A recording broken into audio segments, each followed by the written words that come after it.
आज पूज्य महाराज जी के साथ कृष्ण सुदामा गौशाला में जाने का अवसर प्राप्त हुआ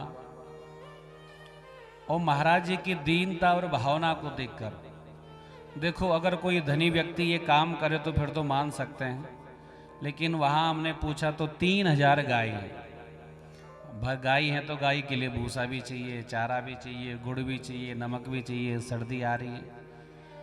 तो हमने उनसे महाराज जी से पूछा, मैंने कहा महाराज जी व्यवस्था आप कैसे करते हो? ना तो आप कोई कथा करते हो, ना तो आप कोई कीर्तन करते हो कि आप बहुत कहीं से स्थित करके। महाराज जी ने कहा कि बस गौ माता प्रेरणा दे देती है लोगों को और फिर गौ माता की कृपा से ये सब होता है। नहीं तो ऐसा कोई ना भाई नौकरी हो या कहीं से धन आता हो फिर तो मान सकते हैं कि इतनी गौ माता की सेवा होती है। लेकिन आज गौ माता के प्रति गौशालों में हम जाते रहते हैं, लेकिन कितनी वहाँ सफाई थी, बिल्कुल गोबर बिल्कुल भी नहीं था, पूरा साफ के और सुंदर सी व्यवस्था है। बछड़े कहाँ पे रहेंगे, गाय कहाँ पे रहेगी, कौन सी गाय कहाँ पे रहेगी, सबके लिए व्यवस्था करना।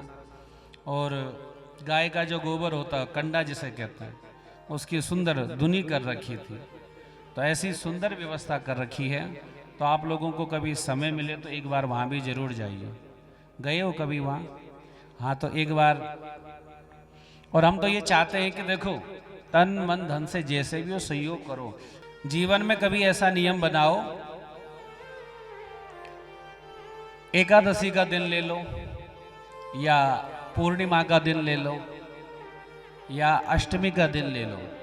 उस दिन कम से कम 10-15 माताएं इकट्ठे हो जाओ और यहाँ पे आ जाओ या वहाँ जाके गौ माता की सेवा करो। अपने हाथ से गोबर निकाल दो, गाय को पानी पिला दो, भूसा दे दो, इतनी भी सेवा बन जाए तो बहुत है।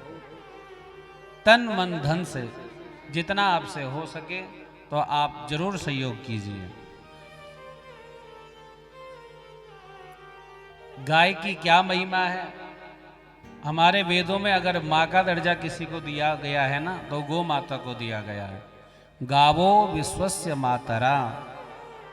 इसलिए गौ माता के गोमूत्र में देखो, भगवान आए लेकिन भगवान का भी मलमूत्र पूजनीय नहीं हुआ।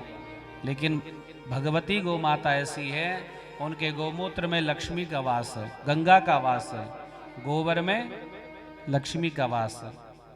इनका वास यहाँ क्यों पे हुआ? क्योंकि सब के सब देवता आए और सब के सब देवता गौ माता के शरीर में निवास कर गए। अब बाद में आई गंगा मैया और लक्ष्मी मैया।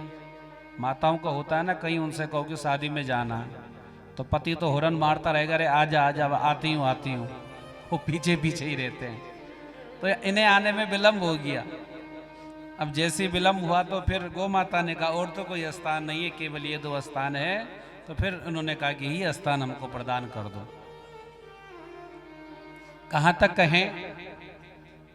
शास्त्र में कहा गया है कि जिस समय गाय को बछड़ा हो रहा हो, ऐसा नहीं कि उसके पास में जाकर उसको वो लगे, अगर उस समय जहां पर जिस समय गाय को बछड़ा हो रहा है या उस कमरे की या उस गौ माता की उसको कष्ट ना हो किसी प्रकार का, अगर उस समय कोई भगवान नाम कीर्तन करते हुए गौ माता की परिक्रमा करता है तो संपूर्ण संसार में जितने तीर्थ हैं उन तीर्थों में भ्रमण करने का, स्नान करने का फल उसको प्राप्त हो जाता है। बोलिए गौ माता की जय। इसलिए जैसा भी हो सके, थोड़ा हो सके ज्यादा हो सके, कुछ ना कुछ नियम अवश्य निकालिए और गौ माता के लिए तन मन धन से सहयोग प्रदान करें। अगर हमारे पास धन भी नहीं है ना, तो कम से कम भगवान से प्रार्थना करो। क्या प्रार्थना करो? हे भगवान, आप ऐसी कृपा करो इस भारतवर्ष में, इस भारत देश में कम से कम गौ हत्या बंद हो जाए। और हमारे पूज्य संत गोपाल मणि जी कहते हैं, गौ माता राष्ट्र माता, गौ माता राष्ट्र माता बन जाए। ऐसी सब लोग प्रार्थना करो। जिनके पास धन है धन से सहयोग करो, जिनके पास धन नहीं है तो अपने आप जाकर गाय का गोबर उठाओ, थोड़ा उनको जल पिला लो, उनको घास दे दो, थोड़ा उनको सहला दो।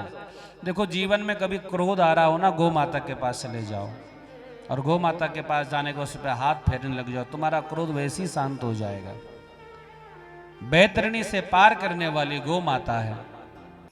और हम सबका ये बड़ा सौभाग्य कि हमको गौशाला में बैठकर, गौ माता के सानिध्य में बैठकर भगवान नाम कीर्तन और कथा सुनने का फल मिल रहा है।